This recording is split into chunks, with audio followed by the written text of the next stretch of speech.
हिंगोली सकाळचे 5 वाजून काही मिनिटं झाली असतील।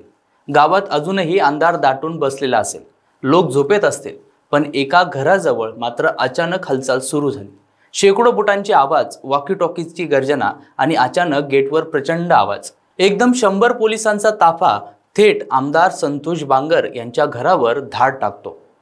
घरात वृद्ध आई, जवळपास 80 वर्षाच्या आसपास त्यांचं वय असेल, लहान मुलं घाबरलेली असतील, पत्नी अस्वस्थ होती आणि बाहेर 100 पोलिसांचं दडपण। कपाटं उघडली जातात, सामान बाहेर फेकलं जातं, जणू काही गुन्हेगारांचा अड्डा तपासतोय अशा पद्धतीनं कारवाई होते। पण खरी गोष्ट इथे नाहीये। विधानसभा नियमानुसार एका विद्यमान आमदाराच्या घरावर धाड टाकण्यासाठी विधानसभा अध्यक्षांची परवानगी आवश्यक असते। मग प्रश्न उपस्थित होतो, ही धाड परवानगी घेऊन टाकली का? जेव्हा हेमंत पाटील विधानसभा अध्यक्षांच्या कार्यालयात चौकशी करतात तेव्हा त्यांना मिळतं थेट धक्कादायक उत्तर। धाडीसाठी कुठलाही मेल नाही, कुठलीही परवानगी देण्यात आलेली नाही। आता जनता एकच प्रश्न विचारते, मग 100 पोलिसांची ही पहाटेची मोहीम कोणाच्या आदेशावर झाली? हा तपास होता का की निवडणूक काळात सुरू झालेला राजकीय सूड? असा प्रश्न आता निर्माण होतो। हिंगोलीचं राजकारण आगीत तळतंय आणि या आगीतून कोण भाजणार, कोण जळणार हे पुढच्या दिवसात खऱ्या अर्थानं स्पष्ट होणार आहे।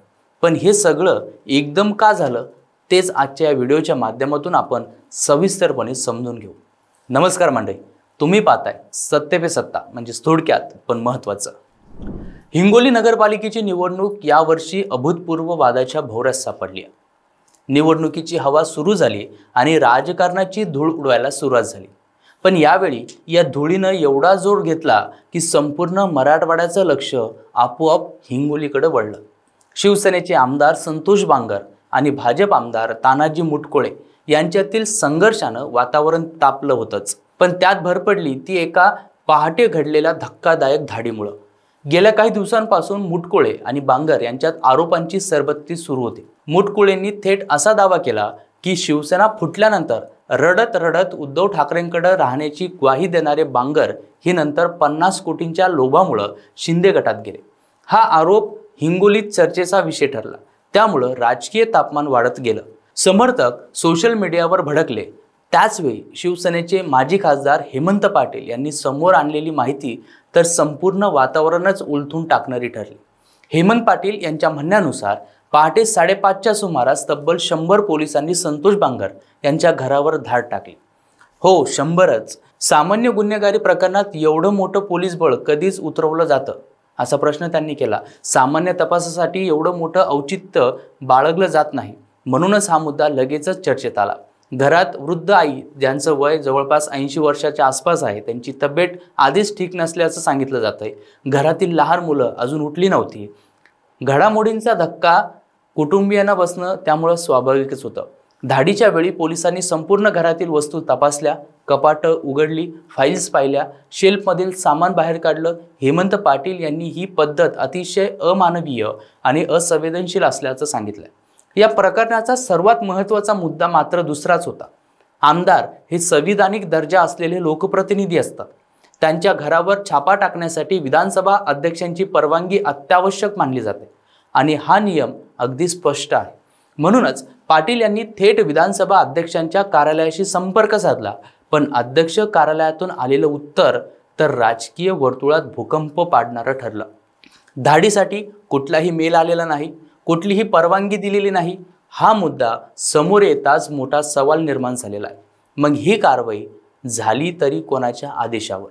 ही निवडणूक काळातली राजकीय कारवाई होती का की काहीतरी वेगळंच हेतू यामागे होता, हे पाहणं आता महत्त्वाचं ठरतंय। त्यामुळं हेमंत पाटील यांनी ठामपणे आपली भूमिका घेतलेली आहे। त्यांचं म्हणणं आहे की हिंगोली आणि कळमनुरी या दोन्ही ठिकाणी शिवसेना प्रचंड मजबूत होत आहे। आमच्या कार्यकर्त्यांचा पाय रोवले जात आहेत, त्यामुळंच काही जणांना धडकी भरली असावी, म्हणूनच हे दडपशाहीचं राजकारण सुरू झालेलं आहे असं म्हणत ते पुढे म्हणाले की दोन्ही नगरपालिकांमध्ये शिवसेनेचाच झेंडा फडकवेल आणि जे लोक आज छाप्यांचा आधार घेत आहेत ते शेवटी लोकांच्या पाठिंबा पाहून हादरतील। राजकीय निरीक्षकांचं मते ही धाड निवडणुकीच्या शेवटच्या टप्प्यात एक मोठा टर्निंग पॉइंट ठरू शकते, कारण अशा घटना जनतेच्या मनात सहानुभूती निर्माण करतात। धाड कोणाच्या इशाऱ्यावर झाली, कुणासाठी झाली आणि कशासाठी झाली यावर पुढच्या राजकीय घडामोडी अवलंबून असतात. पण एक गोष्ट मात्र स्पष्ट आहे, हिंगोलीतील ही घटना केवळ कायदेशीर प्रश्न नाही तर प्रतिष्ठेचा प्रश्न बनलेला आहे.